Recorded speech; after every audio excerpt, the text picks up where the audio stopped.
Paint a cat. Today, we're going to paint a cat. But first, let's look at some artwork for inspiration. This is a cat made in Egypt more than 2,000 years ago. It took me a bit of time to notice the golden lines that march along its body. What a beautiful touch. This is a drawing of a cat by Suguharu Fujita. I love the halo around this cat. It's almost like it's glowing with that wild energy I can feel radiating from the cats I know.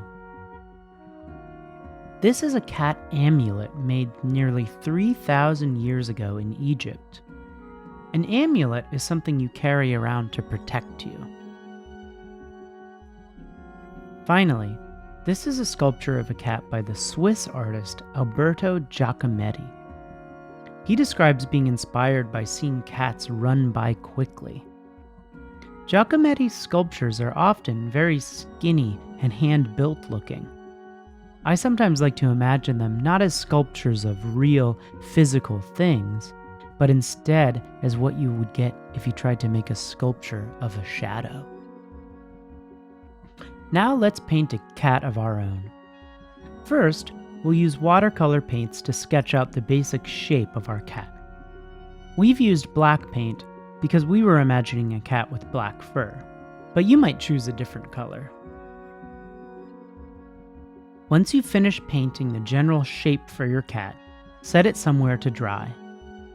Grab a new piece of paper and, if you have them, some crayons, markers, pastels, and different paints. If you only have watercolor, it's totally okay to use that again for this step. Think about shapes and lines as you decorate a new piece of paper. This will be the background that our cat sits on. Cover the whole page with patterns and color. Take your time. There's no need to rush. This should be fun.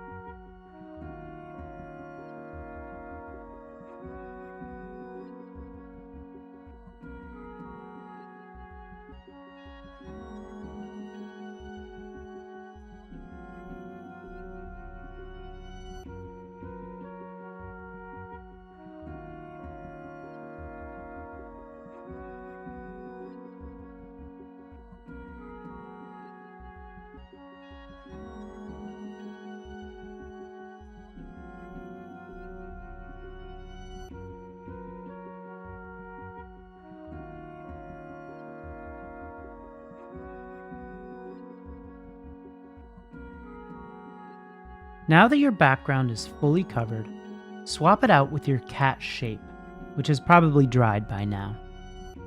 Using a marker, pen, pencil, or something like that, trace around the outline of your cat. Then add your cat's facial features: eyes, nose, whiskers, ears. Next, if you have some thicker paint like tempera, acrylic, or gouache, use it to add some color to your cat. Remember, this is a painting of a cat and not a real-life physical cat, so we're not bound to the rules of biology, only to the rules of art, which we get to make up. This means we can add stripes, dots, and whatever kind of markings we are excited about.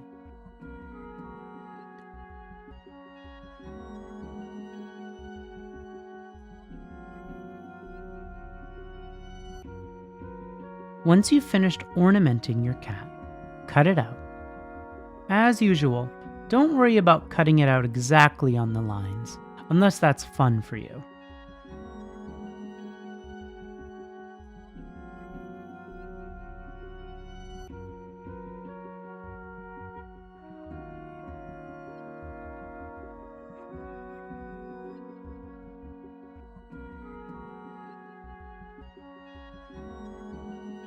Now, use a glue stick to adhere your cat to the background you painted, which should be dry by now.